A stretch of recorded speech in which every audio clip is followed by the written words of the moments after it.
नाना दो के ताना सुनावल आगो तानी के मुँह चमकावल नाना दो के ताना सुनावल आगो तानी के मुँह चमकावल आ गुरुवर से अपना सुनैबे करा आ गुरुवर से अपना सुनैबे करा आहो खेती हाय हाय महादेव बहुत दयालु है। ताली बजा के मीठा मीठा ताली बजाइए और कैसे झुम झुम के। चाची आगे आइए, आप आगे आइए। क्या है भैया बकर भैया?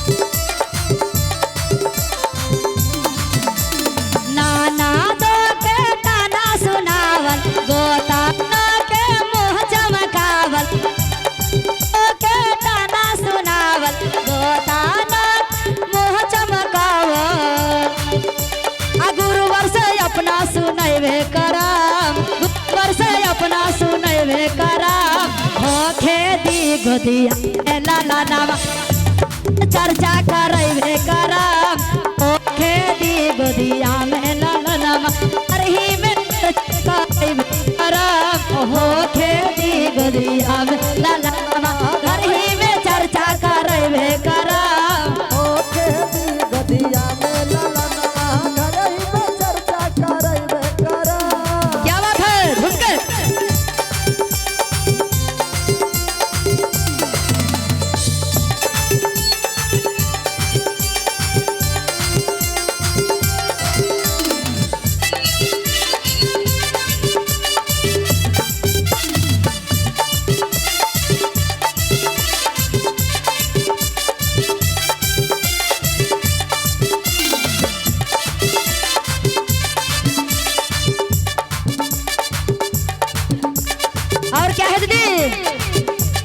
बड़की जेठानी करे मन मानी बड़की जेठानी करे मन मानी देवारा के करल फुटानी देवारा के करल फुटानी हम मुहमा में ताला लगवैबे करब मुहमा में ताला मरवैबे करब होखे दी गोदिया में ललनवा घर ही में चर्चा करैबे करब होखे दी गोदिया में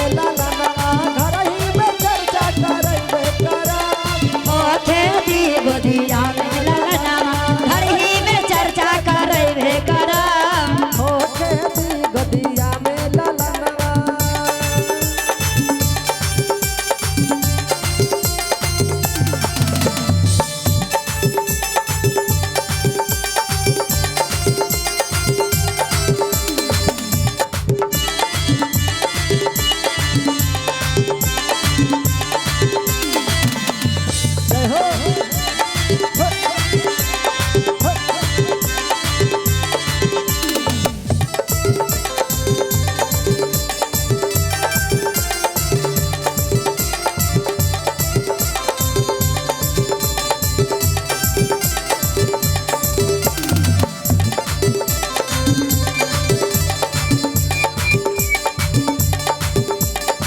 और कह दी जिस दिन हो जाई शिव गुरु के दाया हमरो चमक जाई किस्मत के ताला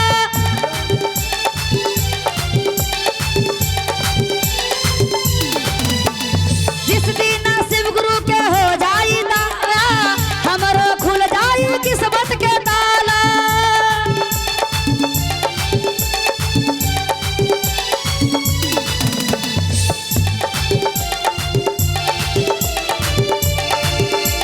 गौआ जेवरवा में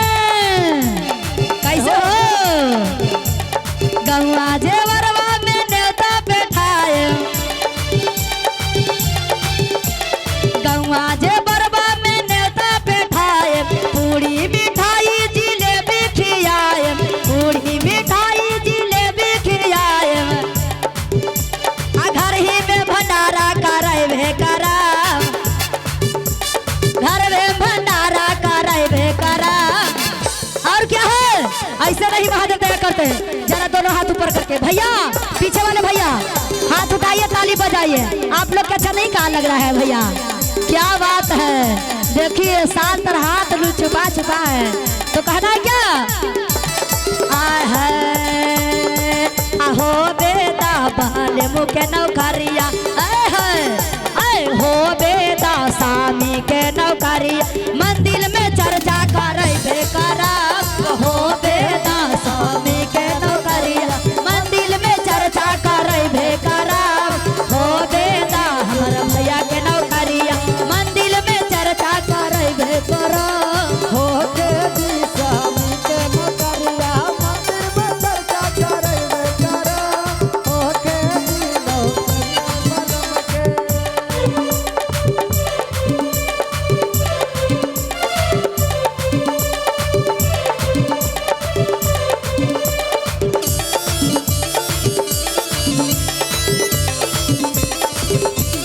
ताली दीदी, जय हो। दीदी पीछे वाली दीदी स्पेशल कहेंगे क्या?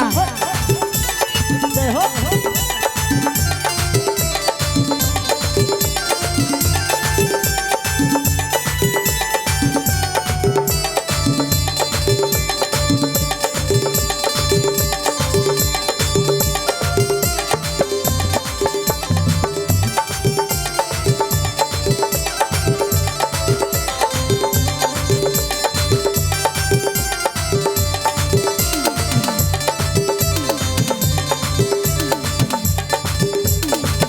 खेदी गोदिया में लालनमा, कंचन से चर्चा गबै बेकरा।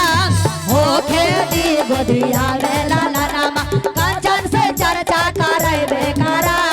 हो गैलन सुमन दीदी के नौकरिया, कंचन से चर्चा गबै बेकैलान। हो गैलन सुमन दीदी के नौकरिया, कंचन से चर्चा गबै बेकैलान। हो गैलन सुमन दीदी के नौकरिया, कंचन से चर्चा गबै बेकैलान। हो गैलन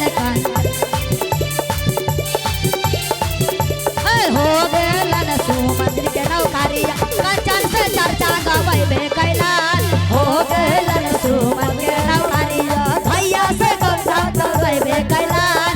हो गैलन सुमन दीदी के नौकरिया, भैया से प्रचारवा करबै बेकैलान।